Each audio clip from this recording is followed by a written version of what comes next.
Olá, está no ar o Jornal da Câmara. Comissão de Economia e Finanças realiza audiência pública para debater lei orçamentária anual. Aprovado o fim da taxa de localização e funcionamento de atividades na capital gaúcha. E ainda, projeto prevê exploração comercial como contrapartida para a adoção de viadutos na cidade. Estas e outras informações você confere a partir de agora aqui no Jornal da Câmara.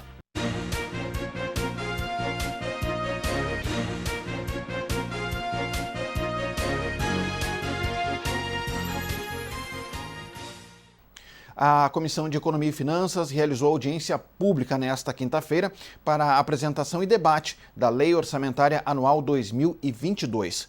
O documento encaminhado pelo Executivo prevê 9,9 bilhões de reais em receitas e despesas. Segundo o governo, saúde, educação e serviços são as áreas que deverão receber mais recursos.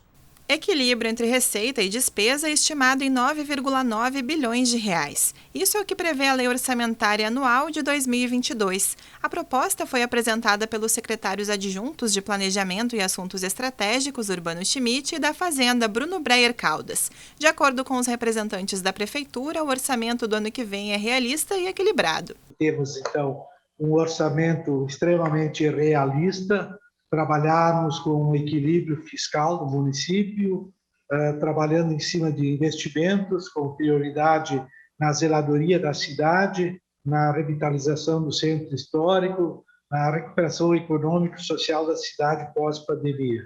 Então, o conceito temos aqui um orçamento extremamente realista, equilibrado, trabalhando dentro das efetivas condições do município.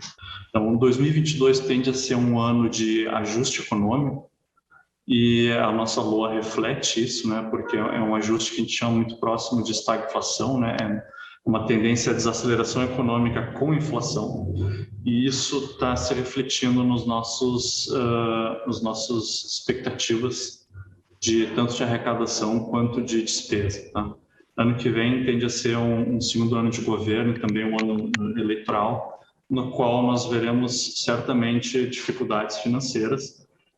E o objetivo da LOA que foi elaborada foi refletir o máximo possível uma arrecadação realista, também com despesas realistas, ao mesmo tempo que nós tentamos satisfazer todas as necessidades que são demandadas via Câmara, né? De acordo com o Executivo, a receita prevista para 2022 é resultado principalmente de recursos tributários como ISS, IPTU e ITBI. Conforme o governo, a arrecadação de impostos aumentou 19% em comparação a 2021. Segundo Bruno Breyer, este é um reflexo da inflação. Principalmente os impostos e as transferências, elas estão sendo impactadas pela inflação, que nós sabemos que é o que a gente chama, que é um efeito que é um fenômeno, ilusão monetária, né? Que é a consequência do aumento do nível de preços, que acaba aumentando a arrecadação, mas esse aumento de custo também, que é tudo repassado para os custos da prefeitura, né? Então tem mas tem um incremento por causa da inflação, que nós já estamos notando este ano, nos últimos 12 meses, de 10,25%, e, consequentemente, isso se reflete na arrecadação para 2022. De acordo com o Executivo, entre as despesas, o que mais pesa no orçamento é o pagamento de pessoal e encargos sociais, previstos em mais de 4 bilhões de reais. Segundo o secretário adjunto de Planejamento, Urbano Schmidt, mesmo com a Prefeitura cumprindo a Lei de Responsabilidade Fiscal, houve um aumento de 35% nesse gasto em relação à LOA de 2021. Ainda entre as despesas estão os investimentos, que devem chegar aos 835 milhões de reais, destinados principalmente para as áreas de habitação e assentamento, infraestrutura viária e abastecimento de água. E uma das novidades apontadas na LOA de 2022 é a destinação de 10 milhões de reais para a execução de obras do orçamento participativo. E além, então, de ter assegurado isso, também a Prefeitura está trabalhando muito forte na área de captação de recursos, e parte dessa captação de recursos é exatamente atender também obras do orçamento participativo. Então, essa reserva de 10 milhões é a grande inovação e que teve muita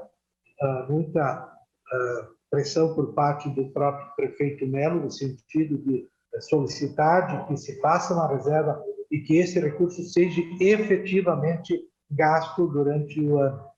analisar a proposta, o secretário Urbano Schmidt ainda considera que o orçamento prioriza as necessidades da população. Então, se a gente olhar a peça final do orçamento, a priorização, então, da zeladoria, do serviço público, né, que é o que a comunidade, que a população mais precisa, e, de outro lado, também a questão da saúde, da educação, do atendimento da FASC, do DEMAB. Então, esses são os setores que mais vão crescer em detrimento das atividades MEI. A audiência pública contou com a presença de parlamentares e foi conduzida pela presidente da CEFOR, vereadora Bruna Rodrigues, do PCdoB. A parlamentar ressaltou que a LOA é uma importante ferramenta de diálogo entre o poder público e os cidadãos. Acho que tem um desafio que é de nós, de forma, claro, legal e respeitosa, equilibrar o orçamento, sempre respeitando as leis e as técnicas aí do orçamento, mas acho que a gente tem um desafio de fazer do orçamento um espaço humanizado, né, onde as pessoas comuns também se enxerguem. Eu sempre digo, secretário, e cada vez crio mais convicção de que o orçamento é, sem dúvida nenhuma, uma das principais ferramentas políticas de todo e qualquer governo. A Câmara aprovou o projeto que prevê a extinção da taxa de fiscalização de localização e funcionamento. A tarifa é cobrada como parte da expedição de alvará pela Prefeitura para atividades diversas na capital. A matéria foi apreciada na sessão de quarta-feira. Conforme o autor da proposta, o vereador Gessé Sangalli, a cobrança da tarifa se tornou uma tributação meramente homologatória, contrariando o caráter de fiscalização que estava previamente estabelecido pela legislação. Bom, a TFLF era uma taxa que era cobrada aqui no município de Porto Alegre em função da necessidade que o Executivo tem de fiscalizar os empreendimentos na cidade. Então, como uma taxa que é paga a partir da contraprestação de serviço, era necessário que a Prefeitura efetivamente fosse até o comércio para fiscalizar o empreendimento. O que acontecia era que essa taxa estava sendo cobrada dos empreendedores, mesmo quando não ia o fiscal fazer a fiscalização. Então essa taxa na prática tinha se traduzido em um imposto ilegal, porque não estava sendo cobrado, não estava sendo feita a contraprestação do serviço que justificava a cobrança da taxa. Antes da aprovação da matéria, a taxa de fiscalização, localização e funcionamento era obrigatória para todos os empreendedores da capital gaúcha. O pagamento da tarifa servia como uma das etapas para a expedição de um alvará que era concedido pela Prefeitura. A partir da sanção do projeto, a chamada TFLF não será mais exigida para liberar a operação dos estabelecimentos. A matéria recebeu 24 votos favoráveis e 10 contrários. Não beneficia a população de Porto Alegre. A maioria são trabalhadoras e trabalhadores. Se fosse de isenção mesmo dos impostos que as pessoas pagam robustamente, aí a gente poderia estar conversando. Por exemplo, tu vai isentar empresários quando na verdade tu aumenta outras taxas. Na verdade o povo não é beneficiado, são poucos que são beneficiados e isso não ajuda, porque a prefeitura ela precisa de dinheiro. Tudo custa, escola custa, saúde custa. Para adaptar a atual legislação e evitar futuros erros do projeto original, 2 emendas também foram aprovadas pelo plenário. Nelas, o próprio autor do projeto ajusta expressões e tabelas que mencionam a taxa no texto do Código Tributário Municipal. O custo da cobrança dessa taxa acabava sendo menor do que o custo da fiscalização. Não fazia mais sentido manter essa taxa. Então, tanto pela ilegalidade, por ela estar sendo cobrada independente da prestação de serviço, quanto por ela não ser mais necessária, porque agora existe a figura do autolicenciamento, a gente pensou na possibilidade de extinguir essa taxa. O Poder Executivo, quando regulamentou a Lei da Liberdade Econômica, acabou de alguma maneira concordando com a extinção dessa taxa e deu acordo para que nós aprovássemos o nosso projeto e o prefeito vai sancionar a lei agora tão logo ela chegue para a sua mesa e a gente tem certeza que isso vai ajudar os empreendedores a economizar um custo que era cobrado independente da prestação de serviço.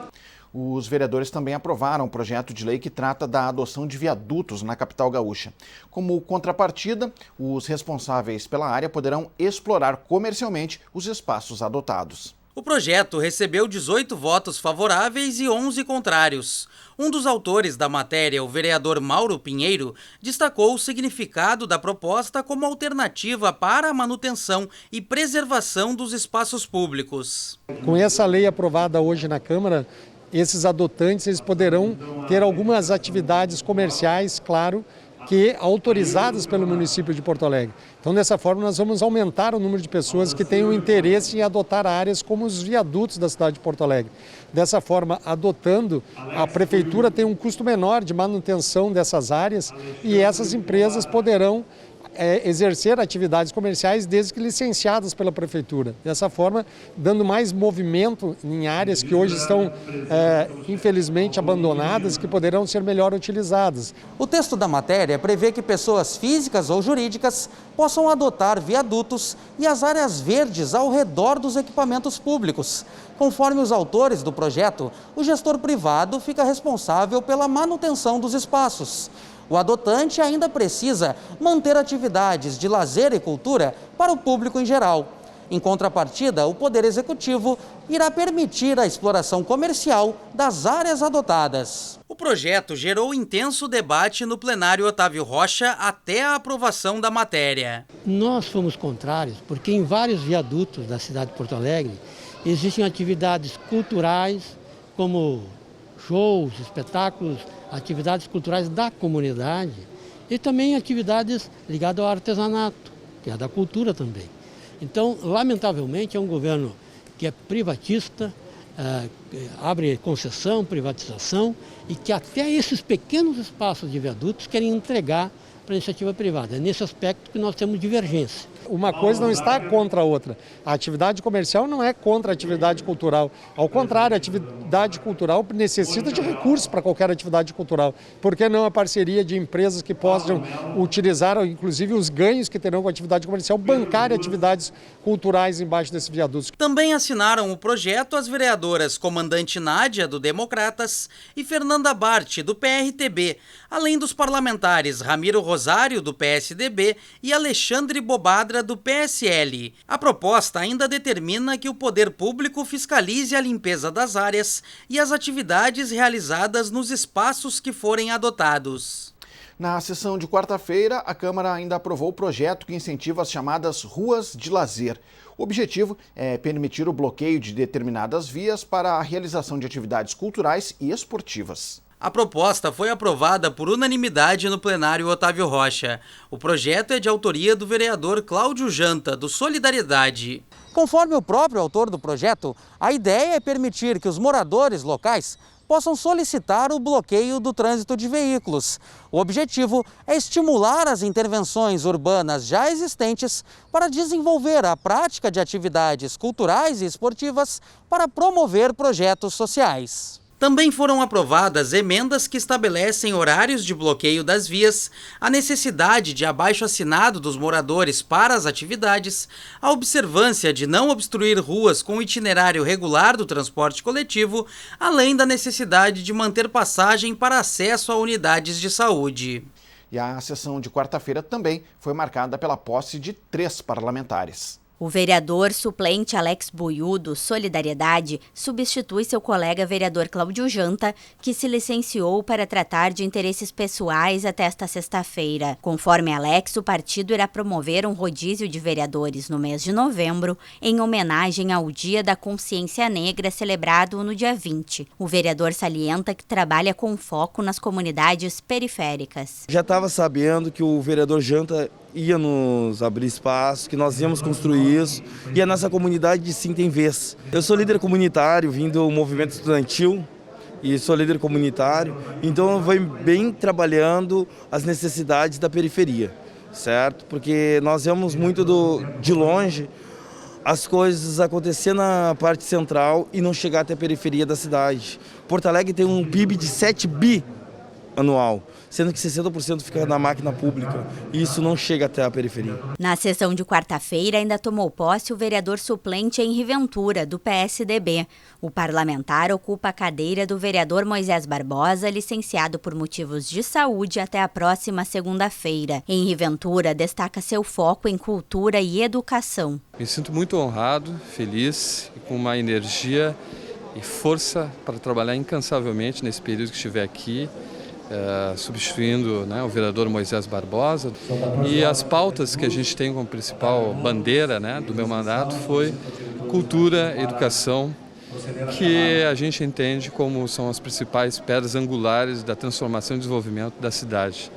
E para fazer as mudanças, enfim, inclusão social, melhoria na cidade, qualidade de vida. Presidente da Casa no ano passado, o vereador Reginaldo Pujol também retornou ao Legislativo. Suplente nessa legislatura, o parlamentar foi empossado em razão de licença da vereadora comandante Nádia do Democratas. Pujol, que permaneceu como parlamentar até esta sexta-feira, destacou a integração entre novos e antigos parlamentares na Câmara de Porto Alegre. Em verdade, essa é a 10ª legislatura que eu acabo sendo diplomado e sendo, pelo menos momentaneamente, credenciado como vereador.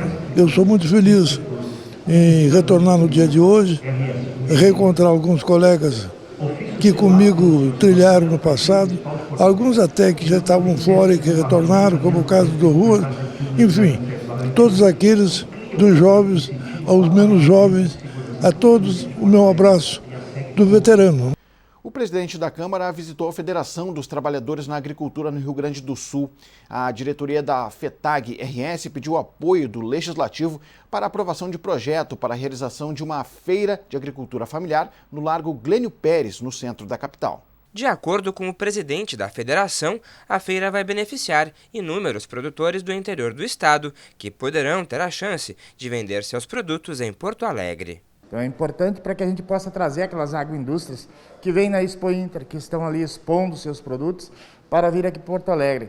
Muita gente aqui de Porto Alegre vai na Expo Inter e nos procura na FETAG perguntando por que a gente não traz a feira, as agroindústrias para fazer as vendas em Porto Alegre.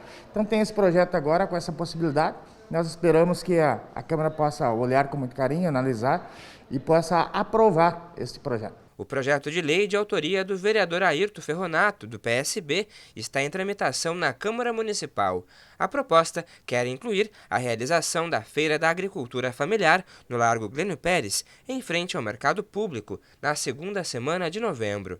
Conforme o presidente do Legislativo, a proposta precisa ser apreciada pelos vereadores em plenário. Nós estivemos recentemente conversando aí com os produtores ainda aqui de Porto Alegre, nosso Cinturão Verde. Temos um número muito expressivo de produtores rurais, mesmo aqui na capital.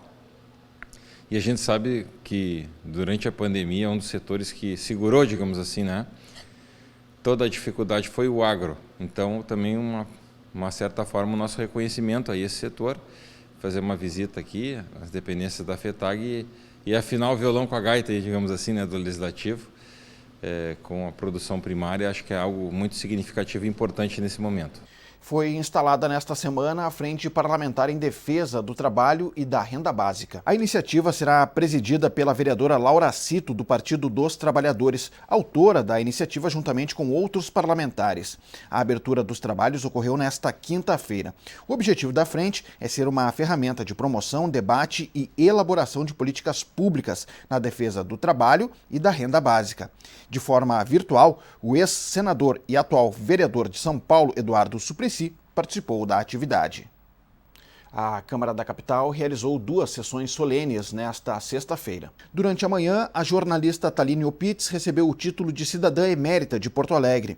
A homenagem foi proposta pelo vereador Reginaldo Pujol, do Democratas. O presidente do Legislativo, Márcio Binzeli, do PDT, e o prefeito de Porto Alegre, Sebastião Melo, acompanharam o evento. À tarde, a homenagem foi por advogado Celito Cristófoli, que recebeu o título de cidadão de Porto Alegre. A iniciativa foi da vereadora Cláudia Araújo, do PSD. O Jornal da Câmara de hoje fica por aqui. Confira mais informações do Legislativo nas nossas redes sociais e no site da Câmara de Vereadores de Porto Alegre. Muito obrigado pela sua audiência. A gente se encontra na próxima edição. Até lá!